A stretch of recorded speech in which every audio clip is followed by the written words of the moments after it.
রাজধানীর পল্লবীতে ৭ বছর বয়সী মেয়ে শিশুর লাশ উদ্ধারের ঘটনায় গ্রেপ্তার সোহেল রানার জবানবন্দি রেকর্ডের আবেদন করেছে পুলিশ।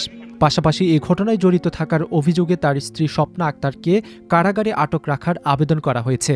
২০ মে ঢাকার মেট্রোপলিটন ম্যাজিস্ট্রেট আদালতে পৃথক দুটি আবেদন করেন মামলার তদন্তকারী কর্মকর্তা পল্লবী থানার এসআই ওহিদুজ্জামান।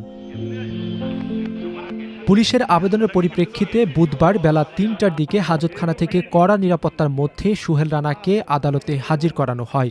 এ সময় আদালত প্রাঙ্গণে উপস্থিত কয়েকজন তাকে উদ্দেশ্য করে ক্ষোভ প্রকাশ করেন।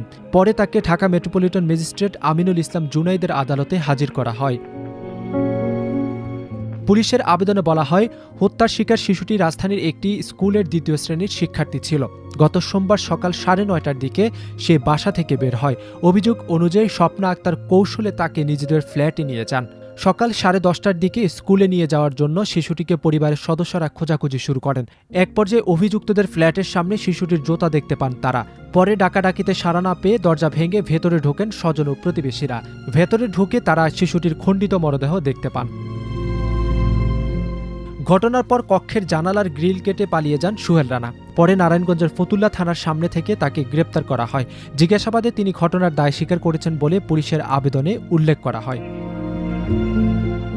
পুলিশ বলছে, সোহেল রানা স্বেচ্ছায় জবানবন্দি দিতে রাজি হওয়ায় আদালতে তার রেকর্ডের আবেদন করা হয়েছে।